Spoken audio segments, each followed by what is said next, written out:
আসসালামু আলাইকুম। প্রাইভেট প্রোগ্রামের পক্ষ থেকে সবাইকে স্বাগতম। আজকে তোমাদের সামনে হাজির হলাম একটি নতুন একটা বিষয় নিয়ে, সেটা হচ্ছে সাবজেক্ট অ্যান্ড ভার্ব এগ্রিমেন্ট নিয়ে। তো আসলে তোমাদের এই সাবজেক্ট অ্যান্ড ভার্ব এগ্রিমেন্ট থেকে যারা ইন্টারমিডিয়েট রয়েছে, যে ইন্টারমিডিয়েটের পরীক্ষা দেওয়ার পর তোমরা যে বিভিন্ন ধরনের অ্যাডমিশন টেস্ট পরীক্ষাগুলো দিবা, যেমন মেডিকেল, ভার্সিটি, বুয়েট বলো, চুয়েট বলো, যেটাই বলো, যে অ্যাডমিশন পরীক্ষাগুলো দাও না কেন, বা যারা বিসিএস পরীক্ষা দিবা, তাদের ক্ষেত্রে যে এই সাবজেক্ট অ্যান্ড ভার্ব এগ্রিমেন্টের সবচেয়ে গুরুত্বপূর্ণ বিষয়, যার কারণ হচ্ছে সাবজেক্টের আলোকে কিন্তু ভার্ব বসানো হয়। সাবজেক্ট যদি সিঙ্গুলার হয়, ভার্ব সিঙ্গুলার। আমরা এর আগে যে ভিডিওগুলো আপলোড করেছিলাম সেখানে আমরা বলেছিলাম যে সাধারণত সাবজেক্ট যদি সিঙ্গুলার হয়, ভার্ব সিঙ্গুলার। আর সাবজেক্ট সিঙ্গুলার কিভাবে বুঝবো, সাবজেক্ট প্লুরাল কিভাবে বুঝবো, এবং ভার্ব সিঙ্গুলার করব কিভাবে এবং ভার্ব প্লুরাল করব কিভাবে, এই বিষয়গুলো নিয়ে আজকে আমরা এ টু জেড যে স্টুডেন্টের মাঝে যে হেজিটেশন কাজ করে, এই বিষয়গুলো আমরা আজকে ক্লিয়ার করার চেষ্টা করবো ইনশাআল্লাহ। তো শুরু করি। তো আমি এখানে একটু বক্স করে লিখলাম যে তোমরা একটু ফলো করো, যে আসলে সিঙ্গুলার ভার্ব যেগুলো থেকে আমাদের সাধারণত প্রশ্ন আসে বেশিরভাগ, সেই সিঙ্গুলার ভার্বগুলো আমি একটু নিয়ে আসছিলাম। যে বি ভার্ব রয়েছে এবং হ্যাভ টু ভার্ব রয়েছে। তো প্লুরাল ভার্ব যেগুলো এখানে দেখতে পাচ্ছ, যে এগুলো থেকে বেশিরভাগ যে প্রশ্ন আসে, এই কারণে আমি এগুলো নিয়ে আসছি। আরও আছে রয়েছে। তো তোমরা একটু খেয়াল করো যে সিঙ্গুলার ভার্বগুলো আমরা দেখতে পেলাম am, is, was, has. Plural ভার্বগুলো হচ্ছে আর, ওয়্যার, হ্যাভ। এখানে ব্রেকেট দিয়ে আমি লিখিয়ে দিলাম যে আয়ের সাথে আমরা সাধারণত হ্যাভটা ব্যবহার করি। এটুকু ধারণা রাখো, যে এইটুকু মোটামুটি ধারণা রাখলে আমরা একটু বলতে পারবো যে আসলে যে বি ভার্বগুলো রয়েছে বা অক্সিলারি ভার্ব যেগুলো রয়েছে, ওগুলো আমরা কোনগুলো সিঙ্গুলার, কোনগুলো প্লুরাল, এগুলো সবচেয়ে বেশি ব্যবহার করা হয়।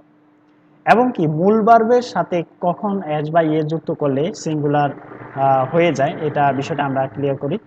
শুরু করি। প্রথমে আমরা বলছিলাম যে তোমরা কি জানো নাউনের সাথে এস বা ই এস যুক্ত করলে হয়ে যায় প্লুরাল।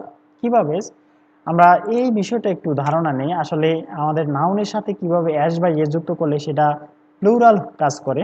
আমরা যদি বলি সাপোজ ক্যাট, আমরা ক্যাট হচ্ছে একটা বিড়াল। এখন আমি এর আগে যদি একটা এর যুক্ত করে দেই, যে এ ক্যাট, একটি বিড়াল।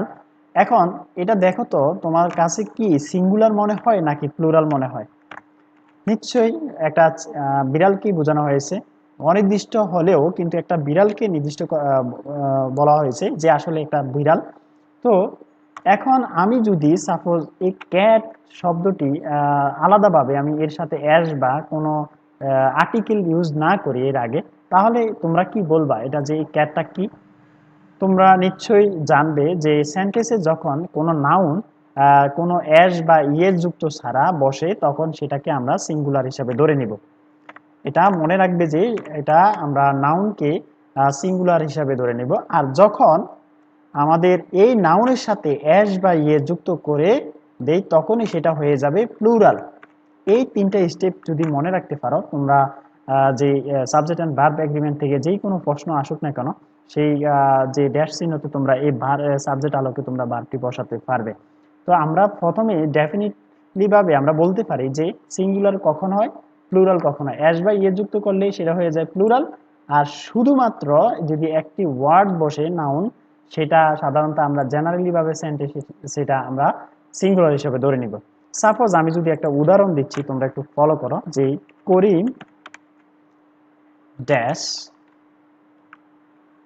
M oblique is oblique are a student. এখন আমি এখানে বলছিলাম যে Karim dash am oblique is oblique are, তিনটা বিভাগ দিয়েছিলাম। এ স্টুডেন্ট, করিম একজন ছাত্র। এখন এই বিভাগগুলোর ভিতরে তোমরা বলো তো যে কোনটা বসবে। তোমরা একটু প্রশ্ন ঝটপট কমেন্টে জানিয়ে দাও যে আসলে এটা কোনটা, কোন ভার্বটি ইউজ করব আমরা। এই ভার্বটি ইউজ করব তখনই যখন সাবজেক্টের দিকে ফলো করে আমরা ভার্বটি বসাবো। এখন বলো তো করিম, আমরা বলছিলাম যে একটি জেনারেলি কোনো আগে অথবা পরে যদি কোনো অ্যাস বা ইয়ে যুক্ত বা আর্টিকেল না থাকে, তাহলে আমরা সেটাকে কি বলি? সিঙ্গুলার। এখন এই করিমটা হচ্ছে সিঙ্গুলার, তাহলে আমরা ভার্ব সিঙ্গুলার বসাবো। আমাদের এখানে সিঙ্গুলার ভার্ব কোনটি? আমরা জানি সিঙ্গুলার ভার্ব এম অথবা ইজ।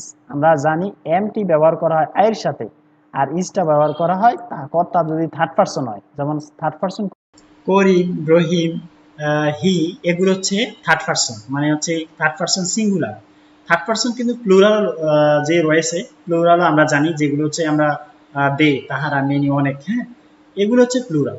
এখন এই সিঙ্গুলার ভিতরে আমরা ইজটা বেছে নিব, কারণ হচ্ছে আমাদের সাবজেক্টটাও সিঙ্গুলার, আমরা যে ভার্বটি, এই ভার্বটি বসাবো সিঙ্গুলার।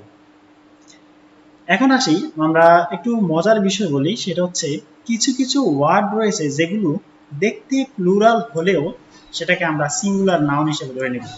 ফর এক্সাম্পল, আমরা এই যে যে ওয়ার্ডগুলো দেখতে পাচ্ছি, একটু ওয়ার্ডগুলো পড়ে নিই, আমরা একটু শুনে নেই লাউড স্পিকার ভাবে, আমরা বুঝে নেই যে আসলে সাধারণত কোন ওয়ার্ডগুলো যে আমাদের দেখতে প্লুরাল। অনেক সময় থাকে না যে সমাজে এমন কিছু লোক থাকে, যেমন লেবাস দাঁড়ি কিছু লোক থাকে, তোমরা মনে করবে যে তারা দেখতে এরকম একরকম কিন্তু কাজ করে অন্যরকম, এদেরকে আমরা সাধারণত মুনাফিক বলি। আচ্ছা, তোমরা অবাক হবে, এই রকম কিছু ওয়ার্ড রয়েছে যেগুলো তোমরা দেখতে দেখা যায় প্লুরাল কিন্তু আসলে সাধারণত কাজ করে সিঙ্গুলারের মতো। এখন আমি এটা একটা উদাহরণ দিচ্ছি, তোমরা একটু খেয়াল করো। আমি যদি বলি নো নিউজ ড্যাশ, আমি এখানে ভাগ দিয়ে দিলাম তিনটা, and আর গুড নিউজ। যদি বলি no news dash good news, এখন এই বাক্যটিতে আমরা যে ভার্বটি বসাবো, সেই ভার্বটি কি ভার্ব বসাবো আমরা একটু খেয়াল করি। যে খালিস্তানের আগে দেখতে পেলাম যে নিউজটা হচ্ছে আমাদের সিঙ্গুলার, এই যে দেখতে দেখা যায় প্লুরালের মতো। এখন এই প্লুরাল যে ভার্বটি রয়েছে, এই প্লুরাল ভার্বটি আসলে সাধারণত আমরা জানি যে সিঙ্গুলার, এই যে সিঙ্গুলার মতো কাজ করবে। নিউজ, ম্যাথমেটিক্স, ফিজিক্স, গ্যালোস, এই শব্দগুলো সিঙ্গুলার হিসাবে কাজ করবে, সিঙ্গুলার নাউন হিসাবে কাজ করবে। তখনই তোমরা জটফট ভাবে তোমরা দিয়ে দিবে সিঙ্গুলার ভার্ব, কারণ আমরা বলছিলাম সাবজেক্ট সিঙ্গুলার হলে ভার্ব সিঙ্গুলার, সাবজেক্ট প্লুরাল হলে ভার্ব প্লুরাল। ঠিক আছে, এখন এই বিষয়টা ক্লিয়ার হলাম। এখন আমরা আসি মূল ভার্ব নিয়ে। মূল ভার্ব নিয়ে কথা বলি। মূল ভার্বের কথা হলো ভার্বের সাথে যখন এস বা ইয়ে যুক্ত করলে হয়ে যায় সিঙ্গুলার। কিভাবে? ফর এক্সাম্পল, আমরা একটু যদি উদাহরণে যাই, যে আসলে আমরা একটু ভার্ব নিয়ে কথা বলি, যে আমি যদি একটা ভার্ব দিই যে ইট, ইট হচ্ছে খাওয়া, এখন এর সাথে যদি আমি এস যুক্ত করে দিই সেটা হয়ে যাবে সিঙ্গুলার। ফর এক্সাম্পল, আরো যদি দিচ্ছি, আমি যদি বলি মেক, মেক তৈরি করা, এখন এই শব্দটির সাথে আমি যখন এস যুক্ত করে দিব সেটা হয়ে যাবে সিঙ্গুলার। এইরকম হাজার হাজার ভার্বকে তুমি সিঙ্গুলার তৈরি করার একটাই মাত্র উপায় হচ্ছে এস বা ইএস যুক্ত করে দিলে সেটা হয়ে যাবে সিঙ্গুলার। ভার্বের সাথে এস বা ইএস যুক্ত করলে সেটা হয়ে যায় সিঙ্গুলার। এটা মনে রাখবে, কারণ হচ্ছে অনেকে একটা ভুল ভ্রান্তি ধারণা থাকে যে অনেক সময় বলে দেয় যে যে কোনো ওয়ার্ডের সাথে এস বা ইএস যুক্ত থাকুক না কেন সেটাকে আমরা প্লুরাল বলবো। ইটস রং, বিকজ কারণ হচ্ছে একটু ডিফারেন্স আছে, যে নাউন এবং ভার্বের সাথে অনেক ডিফারেন্স রয়েছে। তোমরা এটুকু ধারণা রাখো যে নাউনের সাথে এস বা ইএস যুক্ত করলে সেটা হয়ে যায় প্লুরাল, আর ভার্বের সাথে এস বা ইএস যুক্ত করলে সেটা বিপরীত হয়ে যায়, মানে সিঙ্গুলার হয়ে যায়। যে আমি লিখে দিলাম। এখন তোমাদের মাঝে একটা প্রশ্ন জাগতে পারে, সেটা হচ্ছে কি, যে তাহলে যদি আমাদের ভার্বের সাথে যদি এস বা ইএস যুক্ত করলে সেটা যদি সিঙ্গুলার হয়ে থাকে, তাহলে আমাদের এস ছাড়া, এস বা ইএস যুক্ত ছাড়া, তাহলে সেই ভার্বটি কি হবে? নিশ্চয়ই নিশ্চয়ই তোমরা জানো, এটার যে কন্ট্রাস্ট মানে হচ্ছে বিপরীত, যেটা হচ্ছে প্লুরাল। তাহলে আমরা ভার্বের সাথে যদি কোনো কিছুই না থাকে তখন আমরা সেটাকে প্লুরাল ভার্ব হিসেবে ঘোষণা করব। তোমরা এটুকু ধারণা রাখো যে আমরা আজকে ভার্বের সাথে এস বা ইএস যুক্ত করলে সেটা কি হয়ে যায়, আর ভার্বের সাথে শুধু ভার্ব যদি থাকে, কোন একটি মূল ভার্ব থাকে, তাহলে সেটা কি হয়ে যায়। আজকে আমরা সেটা বিষয়টা একদম ক্লিয়ার করব। এখন আমরা এই ভার্বগুলো দিয়ে একটা সেন্টেন্স দিচ্ছি, তোমরা একটু ফলো করো। আমি যদি বলি করি ড্যাশ ইটস রাইস, করিম ড্যাশ ইট রাইস। এখন এই ভার্ব খালিস্তানে এখানে ভার্ব আমি আরেকটা দিচ্ছি, তোমরা একটু ফলো করো। দিলাম ইটস, এখন এই দুইটা ভার্বের ভিতরে কোন ভার্বটি বসবে তোমরা একটু ঝটপট বলে দাও যে আসলে এখানে ভার্ব কোনটি বসতে পারে। হ্যাঁ, আজকে আমরা এই বিষয়টা আমরা যে গোপন রহস্যটা রয়েছে এই রহস্যটা আমরা একদম উন্মোচিত করব। আসলে একটু ফলো করো যে এখন আমরা এখানে কি বার বসাবো, সিঙ্গুলার বার বসাবো না প্লুরাল বার বসাবো, এর উপর ডিপেন্ড করবে যে সাবজেক্টটা কি রয়েছে। এখন আমরা দেখতে পেলাম যে করিম একটি সাবজেক্ট। এখন এই করিম সাবজেক্টটি কি সিঙ্গুলার নাকি প্লুরাল, একটু ফলো করি। যে আগে আমরা যে নাউনের যে উদাহরণগুলো দিয়েছিলাম, এখানে আমি বলছিলাম যে এ ক্যাট একটি সিঙ্গুলার, শুধুমাত্র একটি ক্যাট হচ্ছে সিঙ্গুলার, শুধু ক্যাটের পরে যদি অ্যাশ বা ইয়ে যুক্ত করে সেটা হয়ে যায় প্লুরাল। এখন একটু ফলো করো যে নাউনের সাথে আমাদের কোনো করিমের সাথে কোনো প্রকারের অ্যাশ বা ইয়েস বা এ করিম বা দি করিম এরকম কিছু বলে নাই, তাহলে আমরা এই রুলস আলোকে, যে থার্ড নাম্বার যেটা আলোকে, আমরা সেটাকে ধরে নিচ্ছি যে সিঙ্গুলার নাউন। এমনকি আমরা জানলাম যে এখানে করিমটাও সিঙ্গুলার, তাহলে আমরা সাবজেক্ট সিঙ্গুলার পেলাম, আমরা বারবো সিঙ্গুলার দিয়ে দেব। এটা তোমরা অনেক সময় হেজিটেশন থাকো, অনেকে এটা ধারণা থাকে যে অনেক সময় যে ভার্বের সাথে অ্যাশ বা এ যুক্ত করলে সেটা প্লুরাল হয়ে যায়। এটা নিয়ে অনেক সময় কনফিউশন থাকে যে নাউনের সাথে অ্যাশ বা এ যুক্ত করলে কি সিঙ্গুলার প্লুরাল, নাকি ভার্বের সাথে অ্যাশ বা যুক্ত করলে সেটা প্লুরাল, কোনটা নিয়ে কনফিউশন থাকে। এটা আজকে মনে রাখবে যে ভার্বের সাথে অ্যাশ বা ইয়ে যুক্ত করলে সেটা হয়ে যায় সিঙ্গুলার। তাহলে আমরা সাবজেক্ট সিঙ্গুলার, ভার্ব সিঙ্গুলার বসে দিব। তো আমরা এটা একটু ক্লিয়ার হলাম। এখন আমি যদি একটা ফর এক্সাম্পল আমি একটা উদাহরণ দিচ্ছি, they dash am oblique is oblique are এ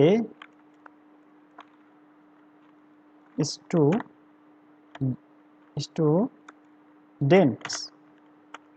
এখন একটু ফলো করো যে আসলে আমাদের এখানে কি যে বিভার্বগুলো রয়েছে এই বিভার্বগুলোতে আমরা কোনগুলো বসাবো। একটু ফলো করি যে সাবজেক্ট প্লুরাল, এখন ভার্বও প্লুরাল বসাতে হবে। আমরা এখানে ভার্ব প্লুরাল কোটা বসাবো, এই যে আর, এই আর ভার্বটি বসাবো। আমরা এই আর ভার্বটি বসে দিব, তাহলে আমরা দেখতে পেলাম যে আরটি প্লুরাল বা সাবজেক্ট প্লুরাল, ভার্বও প্লুরাল। এখন আমি যদি দে দিয়ে যদি একটি মূল ভার্ব যুক্ত একটি সেন্টেন্স দেই, তখন তোমরা কি করবে একটু খেয়াল করো। আমরা যদি বলি they dash eat oblique eats students, sorry rice. এখন তোমরা এখানে কি বসাবে ফলো করো যে সাবজেক্ট প্লুরাল, আমরা ভার্ব প্লুরাল বসাতে হবে। এখানে আমাদের যে প্লুরাল ভার্ব কোনটি একটু চিন্তা করো যে প্লুরাল ভার্ব হচ্ছে যে ভার্বটি শুধুমাত্র একদম তোমার কি থাকবে, কোনো প্রকারে অ্যাশ বা ইয়েস যুক্ত থাকবে না, সেটা হচ্ছে প্লুরাল ভার্ব। এটা আমি বলছিলাম যে সিঙ্গুলার ভার্ব হচ্ছে অ্যাশ বা ইয়েস যুক্ত করলে সেটা সিঙ্গুলার, আর শুধুমাত্র যদি একটি ভার্ব থাকে সেটা প্লুরাল ভার্ব। তাহলে আমরা এখানে পেলাম প্লুরাল ভার্ব কোনটি, আমরা প্লুরাল ভার্ব পেলাম ইট। তাহলে আমরা এখানে খালি স্থানে বসে দিব ইট। আমাদের সাবজেক্ট প্লুরাল, ভার্ব প্লুরাল বসে দিব। এই বিষয়টা একটু খেয়াল করবে, সাধারণত এইটা নিয়ে অনেক সময় স্টুডেন্ট হেজিটেশন থাকে যে সিঙ্গুলার ভার্ব কোনগুলো, প্লুরাল ভার্ব কোনগুলো। এই যে এই বিষয়গুলো যদি একটু খেয়াল করো, তাহলে তোমাদের যে কনফিউশনটা ছিল ওই কনফিউশনটা দূর হয়ে যাবে। আর এই সত্যটা একটু মুখস্থ করে ফেলবা যে সিঙ্গুলার ভার্ব কোনগুলো হয়, প্লুরাল ভার্ব কোনগুলো হয়, প্লুরাল নাউন কোনগুলো হয়।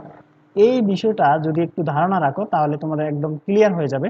তো আশা করি আজকে মোটামুটি আমরা সিঙ্গুলার ভার্ব, প্লুরাল ভার্ব নিয়ে কথা বলছিলাম। নেক্সট টাইমে আমরা অনেক সাধারণত যে টপিকগুলো ভিডিওগুলো আসে বা এন্ড যুক্ত দ্বারা অনেক সময় সিঙ্গুলার প্লুরাল ভার্ব কখন ব্যবহার করব এগুলো নিয়ে আলোচনা করব নেক্সট ক্লাসে। তো ভালো লাগলে তোমরা, তোমাদের কাছে রিকোয়েস্ট থাকবে তোমরা একটু শেয়ার করবে যে তোমাদের ফ্রেন্ড বা কলিগ যারা রয়েছে, একটি মাত্র উপকারের মাধ্যমে তোমার কিন্তু তোমারও উপকৃত হতে পারে, বা আমার যে আমি একটু খুবই আনন্দিত হব তোমাদের যে শেয়ারের মাধ্যমে। তো ভালো থাকবে, সুস্থ থাকবে, আসসালামু আলাইকুম।